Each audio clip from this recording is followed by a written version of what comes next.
Friends, ఈ video నచ్చితే like చేయండి.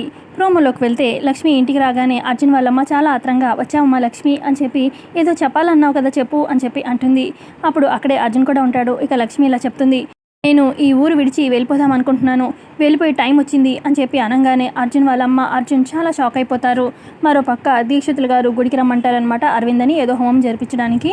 ఇక అప్పుడు అరవింద అంటుంది, ఏంటి దీక్షితులు గారు ఇంత అర్జెంటుగా హోమం ఇదంతా ఎందుకు అని చెప్పి అంటూ ఉంటే, హోమం అయ్యేదాకా ఎందుకు ఏంటి అని మాత్రం అస్సలు అడగద్దు అరవింద, ముందు అర్జెంటుగా మిత్రని పిలిపించు అని చెప్పి చెప్తారు. ఇక అరవింద ఫోన్ చేస్తుందనమాట. మిత్ర డ్రైవింగ్లో ఉంటాడు. మన వీధి చివర ఉన్న శివాలయం గుడిలోకి అర్జెంటుగా నువ్వు వచ్చేసాయి అని చెప్పి మిత్ర కాల్ చేస్తుంది అరవింద. మరోపక్క అర్జున్ వాళ్ళ అమ్మతోని చలమయ్య ఇలా చెప్తూ ఉంటాడు, లక్ష్మమ్మని గుడికి తీసుకెళ్ళి ఏదో ఒక మాట చెప్పి వెళ్లకుండా ఆపండమ్మా, ఆ ప్రయత్నం చేయండి అమ్మా అనగానే సరే అని చెప్పి ఇక అర్జున్ వాళ్ళమ్మ లక్ష్మి సర్దుకుంటూ ఉంటుంది బ్యాగు రూమ్లో. లక్ష్మి దగ్గరికి వెళ్ళి ఒకసారి గుడికి వెళ్దాము అని చెప్పి అడుగుతుంది. సరే ఇప్పుడే వెళ్దాము అని చెప్పి లక్ష్మి ఇక ఆ గుడికే వెళ్తారనుకుంటా, మిత్ర వచ్చే గుడికి.